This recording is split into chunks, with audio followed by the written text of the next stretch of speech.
જેના ઘરમાં દરરોજ ભાગવત એનું ઘર તીર્થ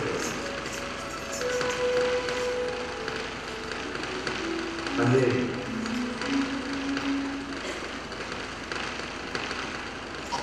બંને તો એક અધ્યાય ભાગવતનો દરરોજ વાંચે.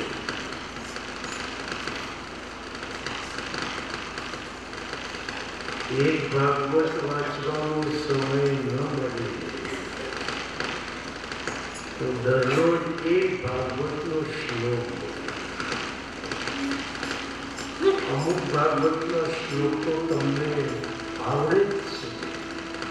કૃષ્ણાય વાસુદેવાય હરે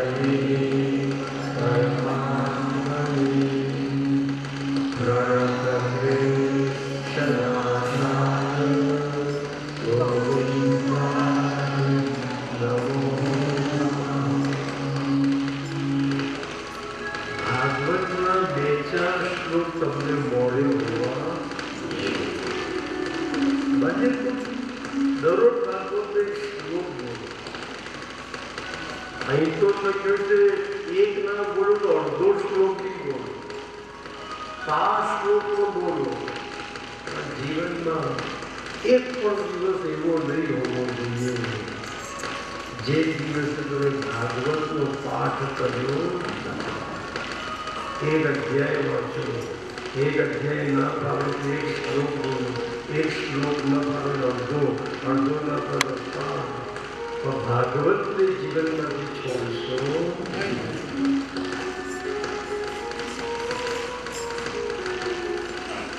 જીવનમાં 4 કામ છોડવાનું. એક તો જીવનમાં ભાગવત છોડવું.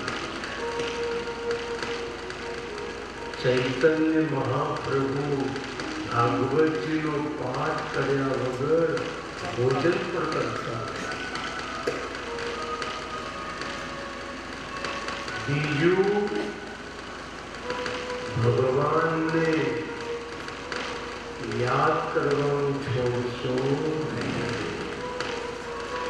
ભગવાન ભૂલી જવાની વસ્તુ નથી, ભગવાન યાદ રાખવાનું વસ્તુ. શાસ્ત્રમાં લખ્યું માનવે શ્વાસે શ્વાસે ભગવાનને યાદ કરવા જોઈએ. અરે શ્વાસે શ્વાસે યાદ ના થાય તો કઈ વાંધો નહીં. નાયા પછી 10 મિનિટ તો ભગવાનને યાદ કરવા. શ્વાસે શ્વાસે ભગવાનને યાદ કરવા શક્ય ન, કમસે કમ નાયા પછી 15-20 મિનિટ તો ભગવાનને યાદ કરવા. નાયા પછી 15 મિનિટ પર પ્રભુને યાદ ન કર્યા તો તમે નાવા છતાં પણ અપવિત્ર છો. માણસ નાવાથી પવિત્ર થતો નથી, માણસ પવિત્ર થાય છે પ્રભુનું નામ. નાયા પછી 15 મિનિટ પર ભગવાનને યાદ ન કર્યા તો તમે નાવા છતાં પણ અપવિત્ર.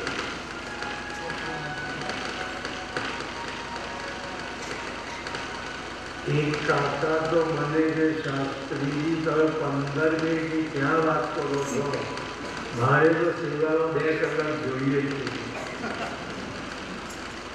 મને કાકીએ કીધું શાસ્ત્રીજી એ સેવાના રૂમમાં મોબાઈલ જોડે બેસે છે, 2 કલાકમાં 1.5 કલાક તો હેલો હેલો કરતા હોય.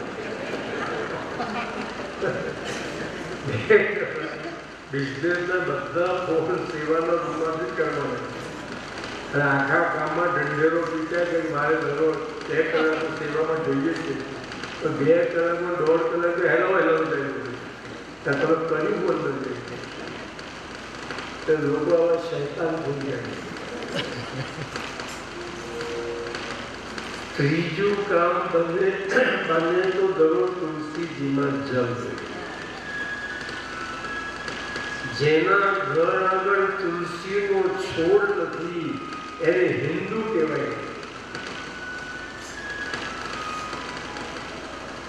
વિષ્ણુ સહસ્ત્રનામમાં એવું લખ્યું છે કે તુલસીના છોડ પાસે બેસી એક વિષ્ણુ સહસ્ત્રનામનો પાઠ કરો, પુણ્ય 100 પાઠ જેટલું મળે. તુલસીના કુંડા પાસે બેસી એક વિષ્ણુ સહસ્ત્રનામનો પાઠ કરો, પુણ્ય 100 પાઠ જેટલું મળે. તુલસીના કુંડા પાસે બેસી શ્રી કૃષ્ણ શરણોની એક માળા ફેરવો, પુણ્ય 100 માળા ફેરવો.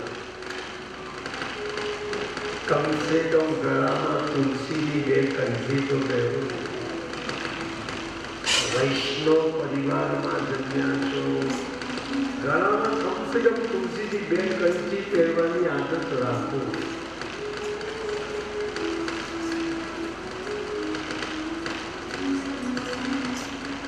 એક છોકરાએ બની કીધું મારે તુલસી દરરોજ લેવાની. બધું શાબા મને તુલસી ગુટકા દે છે.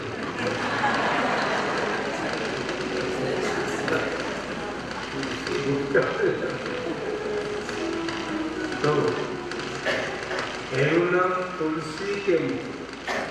જ્યાં ભાગવત કથા ચાલતી હોય ત્યાં પણ તુલસી પધરાવી અને જ્યાં વાસ્તે ગાતે અહીં તુલસી લાગીને પણ પધરાવી. અને વૈષ્ણવોએ ચોથું કામ શું કરવું? બને તો ગાયોની સેવા કરો. આપણે ભલે ઘરમાં ગાય રાખી ન શકીએ, પણ જ્યાં ગાયો સાચવવામાં આવે છે એવી કોઈ સંસ્થાને મદદ કરે. આપણે કદાચ ગાયો ઘેર ન રાખી શકીએ, પણ જ્યાં ગાયોને રાખવામાં આવે છે, જ્યાં ગાયોની ખૂબ સેવા કરવામાં આવે છે એવી કોઈ ગૌશાળાને મદદ કરવી એ પણ ગાયોની સેવા. हमारा भगवान ने गायों बहुत किया.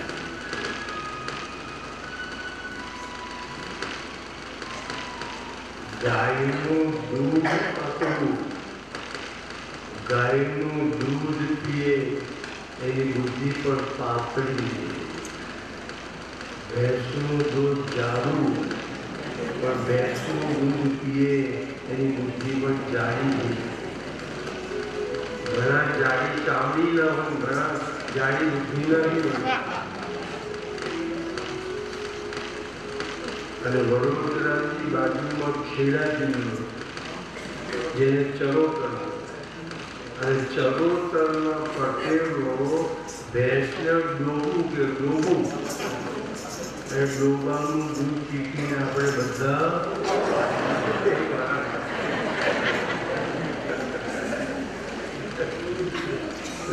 છે. બને તો ગાયોની સેવા. ગાય બહુ સાત્વિક પશુ, બહુ પવિત્ર. જેના ઘર આગળ ગાય બાંધેલી હોય એ ઘરમાં ભૂત પ્રેત પ્રવેશ કરી શકતા નથી. જેના ઘર આગળ ગાય બાંધેલી એના ઘરમાં કોઈ બધી વસ્તુ પ્રવેશ કરી શકતી.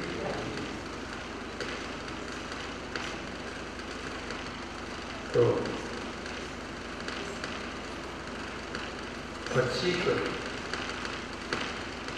સનત કુમારોએ, નારદજીએ સનત કુમારોને પૂછ્યું કે મોટા ભાઈ, આ ભાગવત કથા દ્વારા કોનો કોનો ઉદ્ધાર થાય? તો સનત કુમારોએ કીધું, નારદ, આ ભાગવતની કથા પાપીને પણ પાવન કરે છે, આ ભાગવતની કથા મામૂલીને પણ મહાન બનાવે છે, આ ભાગવતની કથા કંકરને પણ શંકર. નારદજી બોલો સનત કુમારોની ભાગવત કથા બેસાડી. એ ભાગવત કથા દ્વારા ભક્તિના બંને છોકરા જ્ઞાન વૈરાગ્યો યુવાન એ ઊંઘ્યા કરતા હતા, એ કાયમના માટે જાગ્યા. જેને પણ પોતાનામાં જ્ઞાન વૈરાગ્યને કાયમ જાગૃત રાખવા હોય એને વારંવાર ભાગવત કથા બેટરી ચાર્જ તો કરવી પડતા. સ્વામિનારાયણ ભગવાનને તેમના હરિભક્તોને આજ્ઞા કરી કે મારા હરિભક્તોએ 12 મહિને એકવાર ભાગવત કથા અવશ્ય સાંભળે. ઘનશ્યામ મહારાજ પણ 12 મહિને એકવાર કોઈ કે કોઈ સંત પાસેથી ભાગવત કથા અને એમના હરિભક્તોને કહેતા કે મારા હરિભક્તો 12 મહિને એકવાર ભાગવત કથા અવશ્ય સાંભળે. અને કદાચ આખી ભાગવત કથા સાંભળવાનો સમય ના મળે તો ભાગવતનો 10મા સ્કંદ અને 5મા સ્કંદ એ 2 સ્કંદની કથા તો અવશ્ય.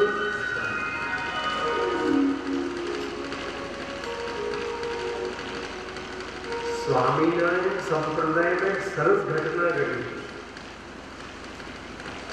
તમે ગઢડા જાઓ ત્યાં દાદા ખાચરનો દરબાર. હું એ જગ્યા પર ગયેલો તમારી ભાવનગર કથા બી લઈ ગયો. હું તે વખતની ઝૂંપડી બધું હાચી નાખી. એ ગઢડાના દરબાર દાદા ખાચર અને દાદા ખાચરનો ભાઈ જીવો ખાચર.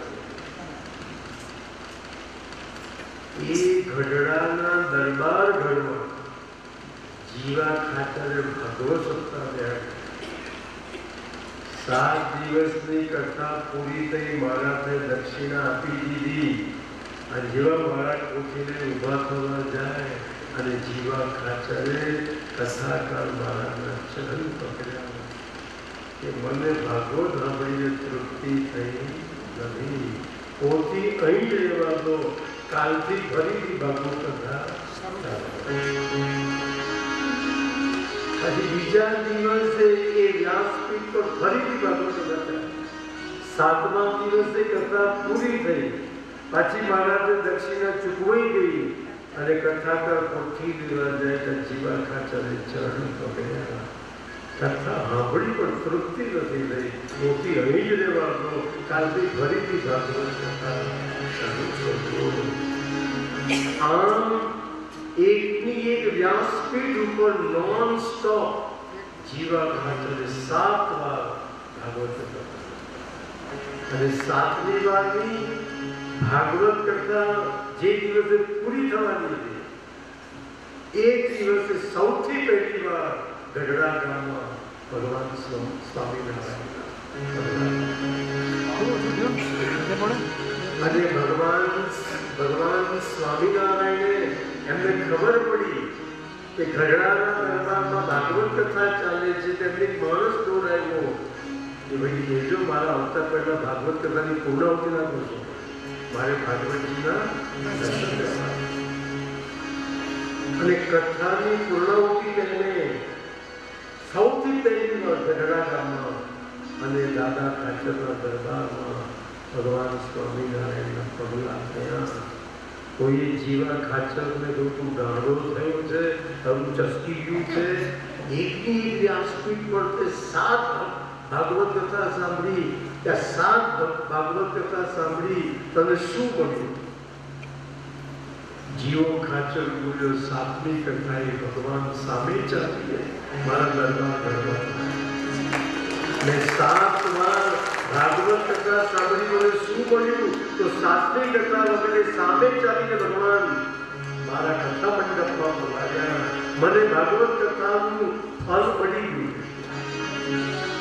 ભાગવત કથાનું ફળ શું ભગવાન? તો 7મી કથા એ સાક્ષાત ભગવાન સામે ચાલી મારા દરબાર ઘરમાં બોલાવ્યા. મને શું મળ્યું? મને ભગવાન મળ્યા. મારી 7 વારની કથા સફળ થઈ. આવા પ્રેમીઓ થઈ ગયા છે જે ભાગવતના પ્રેમીઓ વારંવાર હવે જરા ધરાય. અને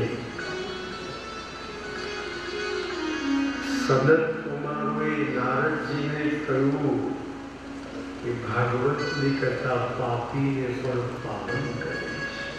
પેલો ધંધોકારી કેટલો પાપી હતો, એના પાપ ભાગવત કથા દ્વારા જ ગવાય.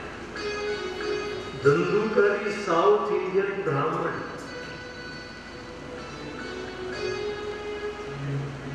અને એ ધંધુકારીના પિતાનું નામ આત્મદેવ.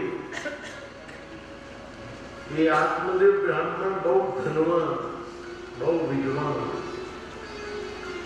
આત્મદેવને ભગવાને બહુ સુખ આપેલું, પણ એક વાતનું દુઃખ હતું કે બ્રાહ્મણને જે પત્ની મળેલી એ પત્ની બરાબર નહોતા મળી. એની પત્નીનું નામ ધંધોલી હતું, અને અહીંયા વ્યાસજીએ ધંધોલીના એટલા બધા વખાણ કર્યા છે. એ ધંધોલી કેવી હતી તો કે બહુ જનતિકા, એનો બળબડ કરવાનો સ્વભાવ હતો. ઘણા બહેનોનો સ્વભાવ બગડતા જાય, ઘરમાં કામ કરતા જાય, કંઈ ઘરવાળાને હંભળાવતા જાય, કામ કરતા જાય. મારા બાપાએ મને કૂવામાં નાખીને હું ન આપો તમને ખબર પડી જાત ને, આવું કંઈ ઘરવાળાને હંભળાવતા જાય અને ઘરમાં કામ કરતા જાય. બહેનોનો સ્વભાવ સંભળાવવાનો. આ ધંધોલી કેવી હતી? લોક વાર્તા હતા. એ પારકી પંચાયત કરવામાં બહુ હોશિયાર. દરેક સોસાયટીમાં એકાદ ઓટલું એવું હોય જેને પોલિશ કરવાની જરૂર પડે.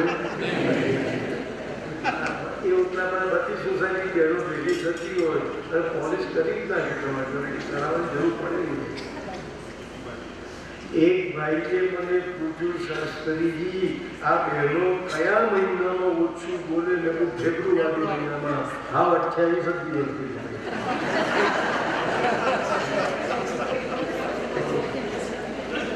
બહેનો એટલે વાતોના જથ્થાબંધ વેપારીઓ, અને ભાઈઓ એટલે વાતોના છૂટક વેપારીઓ.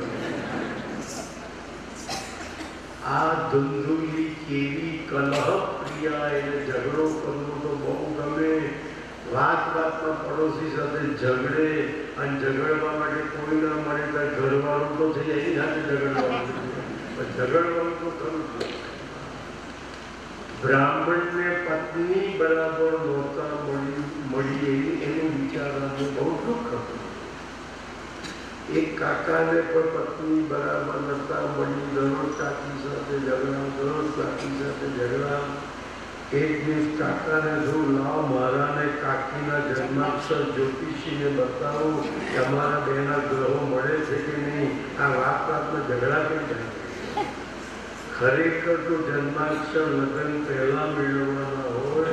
આ બિચારો એવો થાકેલો સાઈડમાં બનશે, જન્માક્ષરને જ્યોતિષીને બતાવવા નીકળેલો, અને લગ્ન પહેલાથી જન્માક્ષર મેળવવા હોય તો વર કન્યાના નહીં પણ સાસુઓના જન્માક્ષર મેળવવા. વર કન્યાને બહુ વાંધો નથી આવતો, તો 2-4 વર્ષ સેટ થઈ જતો. વાંધો જે આવે છે સાસુ, બે જણના અહમ એવા ટકરાય એમાં ઘરના પુરુષોની દશા બગડી જાય. લગ્ન પહેલા જન્માક્ષર બતાવ, સાસુઓના જન્માક્ષર જ્યોતિષીને બતાવવાને ભાઈ આ બેના ગ્રહો મળતા હોય તો જ આપણે આગળ વધવું છે. એને જય શ્રી કૃષ્ણ તમારે. કાકા જન્માક્ષર લઈ જ્યોતિષીને બતાવવા ગયા, અને જ્યોતિષીઓ પ્રખ્યાત માણસ એને બતાવવાની લાઈન લાગેલી, અને અઢી કલાકે કાકાનો નંબર. જ્યોતિષી કાકા વાત પકડા, બેટરીમાં આમ જ્યોતિષી જરાક કંઈક કાકાને કહેવા જાય એટલામાં જ્યોતિષીની ઘરવાળી રહોડામાંથી બૂમો પાડતી બહાર આવી. એને જ્યોતિષીને કહ્યું, ઉઠો, હું ક્યારની બૂમો પાડું છું, જમવાનું થઈ ગયું છે, જમવા ચાલો. તો સાંભળતા જ નથી. હવાના ઉઠ્યા ત્યાંથી એક જ ધંધો માંડ્યો છે, અને રાહુ નડી છે, તમે કેતુ નડી છે, તમે મને નડી ગયા છે. અને જ્યોતિષીની ઘરવાળી બહાર આવી, ત્યાં વેલણ લઈને જ બહાર આવી. એટલે જ્યોતિષીના બરડા પર વેલણ વિધવા જ માર્યું. કાકાએ તો લંબાઈ બહાર પાછો થઈ ગયો. કાકાએ ગોગલમાંથી રોકડા ₹11 કર્યા, જોશી મહારાજના ચરણોમાં મૂક્યા, જ્યોતિષી કીધું કાકા બેસો ઉતાવળ નહીં કરો, હમણાં બધું જ જોઈ આપું છું. કાકા કીધું બસ મળે, તમારું જોયા પછી મને સંતોષ થઈ ગયો કે મારી ઘરવાળી ટક ટક કરે છે હજુ સુધી એટલે તમારા કરતા મારી પોઝિશન બહુ સારી છે, એટલે મારે આગળ કશું બતાવવું નથી. કાકા જન્માશે થેલીમાં નાખી ઘર ભેગા થઈ જાય. ભાઈ આવી ઘર